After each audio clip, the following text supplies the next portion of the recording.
वक्फ board bill में संशोधन होने के बाद पूरे देशव्यापी बरपे हंगामे के बीच राहुल गांधी बिहार में जो एंट्री हुई है वह एंट्री कोई साधारण नहीं है। जदयू के नेताओं की, खास करके अल्पसंख्यक नेताओं के रेजिग्नेशन, त्याग पत्र, इस्तीफे के दौर अभी समाप्त नहीं हुए। कल तक लगभग 28 नेता इसके ग्राउंड लेवल, डिस्ट्रिक्ट लेवल से लेकर राजधानी स्तर तक इस्तीफा दे चुके। कन्हैया कुमार से लालू प्रसाद यादव न जाने क्यों बिदकने के पीछे एक बहुत बड़ा कारण है कि वो ये समझते हैं कि कन्हैया उनके पुत्र तेजस्वी प्रसाद यादव को सीधी टक्कर देंगे और सीधी टक्कर देने के बाद वो कई तरह के डिबेट डिस्कशन में शायद। नमस्कार, मैं संजय उपाध्याय, अभी आप ऑफिस वन देख रहे हैं। अभी मैं चर्चा करूंगा वक्फ बोर्ड बिल में संशोधन होने के बाद पूरे देशव्यापी बरपे हंगामे के बीच राहुल गांधी बिहार में जो एंट्री हुई है वह एंट्री कोई साधारण नहीं है, उसे लोग असाधारण। प्रेक्षक यह कह रहे हैं कि राहुल गांधी ने बाजाबता 2025 के विधानसभा के चुनाव की शुरुआत कर बेगूसराय में उन्होंने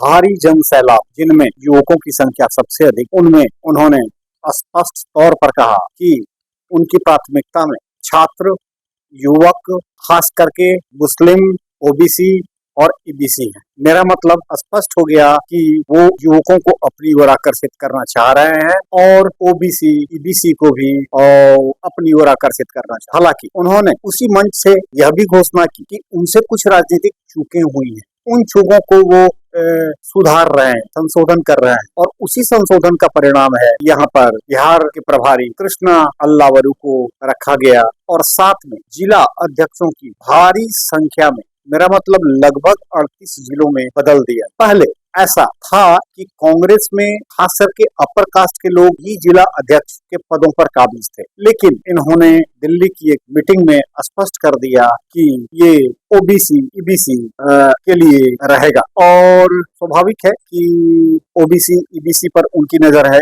और इस बीच ये उन्होंने बहुत बड़ी राजनीतिक और रणनीतिक चाल चली है, क्योंकि उन्हें पता था कि बिहार में चुनाव तो होने ही हैं। वक्फ बोर्ड बिल के बाद हंगामा भी शुरू, जो अभी लगातार देखा जाए। ये जदयू के नेताओं के, खास करके अल्पसंख्यक नेताओं के रेजिग्नेशन, त्याग पत्र, इस्तीफे के दौर अभी समाप्त नहीं हुए। कल तक लगभग 28 नेता इसके ग्राउंड लेवल, डिस्ट्रिक्ट लेवल से लेकर राजधानी स्तर तक इस्तीफा दे चुके। ऐसे में खास करके नीतीश कुमार सदमे में, क्योंकि वो एक धर्मनिरपेक्ष और समाजवादी नेता के रूप में खुद को स्थापित करना। सच तो ये है कि हाल के दिनों में, मैंने परसों जो प्रेस कॉन्फ्रेंस हुई, उस प्रेस कॉन्फ्रेंस में उनके खास लोग ही बैठे और वो नीतीश कुमार के अपने मेरा कहें कि भूजा पार्टी के लोग थे। और वो भूजा पार्टी के, जो शाम में भूजा पार्टी होती वहां सीएमओ में या उनके आवास में, तो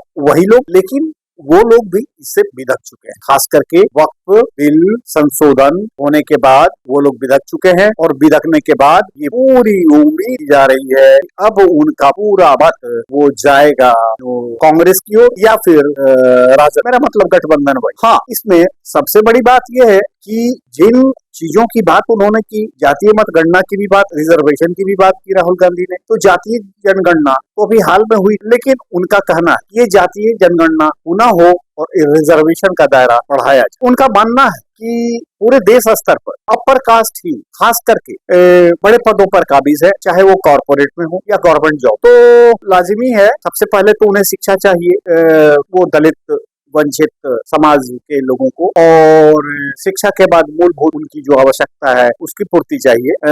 ढेर सारे यहाँ पर बड़ी संख्या में ऐसे दलित हैं जो चूहा और मूस मार कर खाते हैं। अब सवाल ये उठता है कि ये बिहार पहले वाला बिहार नहीं रहा, जो बिहार इंदिरा गांधी के टाइम में था, राजीव गांधी के टाइम में था। ये बिहार वो बिहार नहीं रहा। स्थितियां, सामाजिक राजनीतिक स्थितियां काफी बदली। यहाँ पर अब दलित में भी कई नेता खड़े हुए, खास करके अब बात करें हम जीतन राम मांझी, तो जीतन राम मांझी खुद को वो दलित नेता का खुद को चैंपियन बता। उधर चिराग पासवान भी दलित नेता का चैंपियन बता। उधर एक और चैंपियन खड़े हैं जदयू में, अशोक कुमार चौधरी। तो ऐसी स्थिति में ये स्वाभाविक है, ये उन्हें एक नया दलित चेहरा, जो सशक्त चेहरा, एक मजबूत चेहरा, उसे उभारना पड़ेगा।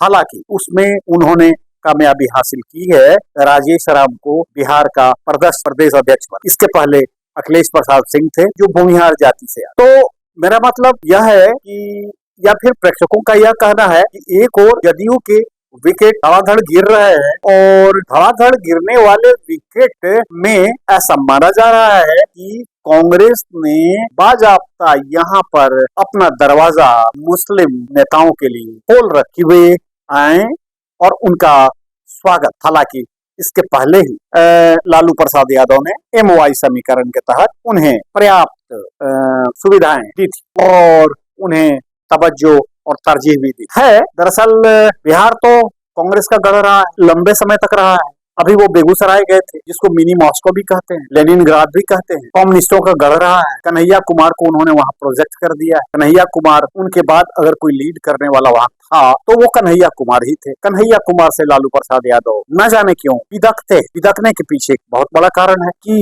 वो ये समझते हैं कि कन्हैया उनके पुत्र तेजस्वी प्रसाद यादव को सीधी टक्कर देंगे और सीधी टक्कर देने के बाद वो कई तरह के डिबेट डिस्कशन में शायद तेजस्वी प्रसाद यादव को परास्त करने में सफल है। यही कारण है पिछले चुनाव कन्हैया कुमार को उन्होंने लगभग बिहार से खारिज सा कर दिया। खारिज करने के पीछे भी एक वजह थी। वजह यह थी कि उन दिनों लालू प्रसाद यादव का स्वास्थ्य बेहतर था, राजनीतिक मस्तिष्क काफी उर्वर था, आज भी है मस्तिष्क, आज भी उर्वर है, लेकिन अभी वो थोड़ा शिथिल हो चुके हैं और पार्टी की कमान वो तेजस्वी प्रसाद यादव के हाथों में छोड़ चुके हैं। तो कन्हैया प्रसाद उनके दुश्मन तो नहीं रहे हैं, शत्रुता तो कभी नहीं रही है, लेकिन वो एक कंपटीटर, अपने पुत्र के कंपटीटर के रूप में जरूर मानते रहे हैं और उनकी भीतर की मंशा यही रही है कन्हैया केंद्र और देश की राजनीति करते रहें और बिहार में उनका आगमन कम हो और कम से कम। लेकिन कल जिस तरह से बेगूसराय बैठक हुई, मेरा मतलब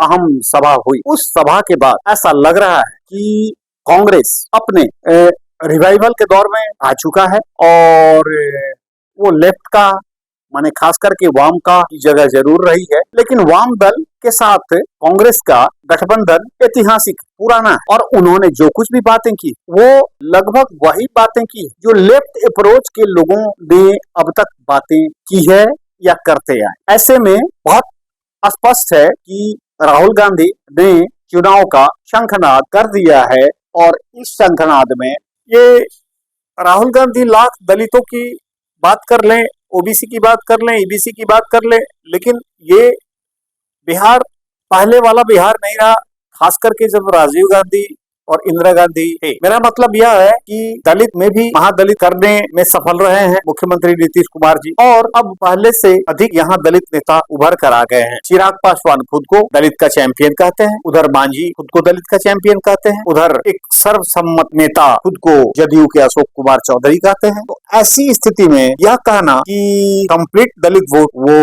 वो आकर्षित कर लेंगे, ये कहना थोड़ा जल्दीबाजी हो। कारण कि नीतीश कुमार ने दलितों के लिए, EBC के लिए और OBC के लिए एक बहुत बड़ा काम किया और खास करके वो काम जैसे कि पंचायत, त्रिस्तरीय पंचायत में रिजर्वेशन देना, छात्रों को छात्रवृत्ति देना, उनके लिए कई तरह की योजनाओं की घोषणा करना और उसको अमली जामा पहनाना। तो ये सब बातें हैं। ये बिहार पहले वाला बिहार नहीं रहा, बावजूद इन्हें एक नए तरीके से सोचना पड़ेगा। एक रीथॉट की यहाँ जरूरत है बिहार में, क्योंकि युग काफी बदल चुका है।